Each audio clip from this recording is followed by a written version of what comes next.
अगर आपने अभी तक हमारा चैनल सब्सक्राइब नहीं किया तो अभी सब्सक्राइब करें और बेल आइकॉन को क्लिक करके हमारी लेटेस्ट वीडियोस के बारे में अपडेट। अस्सलाम वालेकुम, हमारे चैनल में खुश आमदीद। सुंबल मदीहा के घर तबाही भेज देती है। सानिया को अपने जादू के हसार में कैद कर लेती है।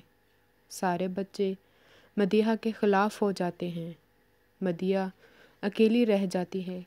सारे सबूत मदीहा के ख़िलाफ़ हो जाते हैं। बच्चियों के रिश्ते ख़त्म हो जाते हैं। इजहार मर जाता है। सानिया घर छोड़कर चली जाती है। बाकी बच्चियां बाप के पास चली जाती हैं। सुंबल को जब ये पता चलता है कि सानिया मुकम्मल उसके हसार में है तो बता देती है इजहार को सुंबल ने मरवाया है सानिया के हाथों। सानिया परेशान हो जाती है। मदीहा तमाम हालात के बावजूद सब्र का दामन हाथ से नहीं छोड़ती, लेकिन दुख उसकी बर्दाश्त से बाहर हो जाता है। ये सारी मस्ती सुंबल करती है ताकि मदीहा मजबूर होकर पुतला मज़ार पर रख दे। सुंबल की गैर मौजूदगी सानिया सुंबल के हुजरे में चली जाती है। सुंबल के मना करने के बावजूद वहाँ कुछ निशानियाँ देख लेती है।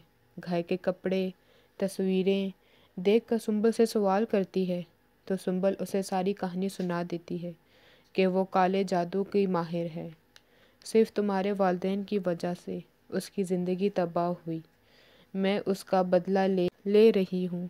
अपने ठुकराए जाने का बदला जुनैद के ख़ानदान के एक एक फ़र्द से लूँगी। इजहार को मरवा दिया तुम्हारे हाथों से।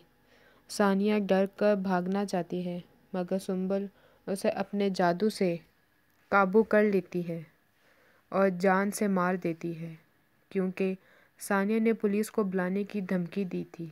सुंबल इतने सालों की मेहनत को ज़ाया नहीं करवा सकती थी।